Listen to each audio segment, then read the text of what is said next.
So in this video, we're going to make a trichrome, which is a color photo that's produced using black and white film. So we got our camera, it's loaded with black and white film, in this case HP5. And then on the front of the camera, we're going to screw on 3 filters. We've got a red filter, we've got a green filter, and we've got a blue filter. And we're going to take the same photo 3 times, each with a different filter. Then we're going to develop the film and put the photos back together into a color image. So we're here in Santa Cruz, California, and I'm going to take a trichrome photo of Marianne's Ice Creams. This is my favorite ice cream shop, and the building is really cool. It's got that old ice cream parlor feeling to it, and I want the photo to be really nostalgic. You know, I want it to bring you back to when you were a kid. So we're going to set up the tripod in the parking lot here, throw the RZ67 on there, and the first photo I'm going to take has no filter. So this is at 1/8 of a second. But remember, with the red filter, that's going to cut some of the light coming in. So we have to compensate with the exposure by 3 stops. This one's going to be a 1-second exposure. And then the green filter only cuts 2 stops of light. So we're back to 1/2 of a second for this one. And the final picture is going to be with the blue filter. And again, that cuts 2 stops, so we're still at 1/2 of a second. And look at the sign on the blue filter photo. See how since the sign is yellow, it's real dark in that photo. And then we're going to go inside and get some ice cream. I got some blackberry. Head back to the lab, develop the film. Here are the negatives. And then finally, we'll scan those in. So if you want to turn it into a color picture, you line up in Photoshop your 3 photos. And then one by one, you throw them into a new document into the red channel, the green channel, and the blue channel, respectively. So you just copy and paste it here.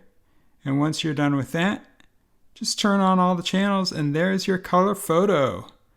And you can print it out on your inkjet printer if you want, and Bob's your uncle. So we could stop there and be done with it, but where is the fun in that? Why go through all this trouble to take a picture on film if you're just going to print it on your digital printer?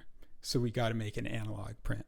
So I started looking into how they did this in the old days, and here is a photo of Leo Tolstoy, yeah, the War and Peace guy, taken in 1908. It's a color photograph. How did they do it? They took 3 silver gelatin prints, regular analog prints, one from the red filter image, one from the green filter image, one from the blue filter image. And they took sheets of pigmented gelatin tissue and they pressed them on the surface of that black and white photograph, one after the other.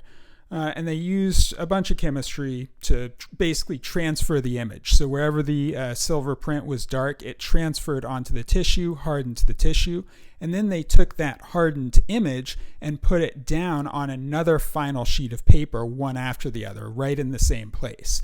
And so basically you're stacking the yellow, the magenta, and the cyan layers one on top of each other to make the final print.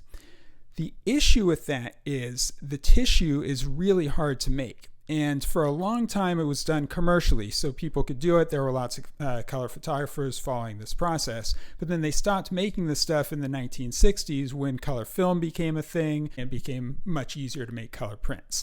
So then, you know, people started doing gum bichromate, but that stuff is really toxic and it's kind of hard to work with. So enter a new player into the market. As of less than 10 years ago, this stuff is pretty new. Printmaker's friend. All right, this is the magenta stuff, but we have some yellow stuff and some cyan stuff as well. I'm going to show you in a separate video how I actually layered one on top of the other to make a final color print.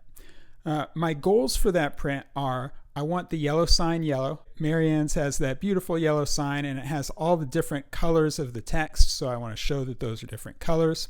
And then I want the building to be reddish. You know, I want it kind of to have the same appearance that it does in real life. So the issue with Printmaker's Friend is that the instructions that they give with it are really super technical, and I feel like they're designed for people who want maybe a more faithful reproduction than I care about. So I don't want to be doing like 50 layers, one on top of the other. I just want to do one of each color and see what kind of print I can get. And so that's coming in the next video. And oh yeah, if you want to see that video, don't forget to like this video and subscribe to my channel.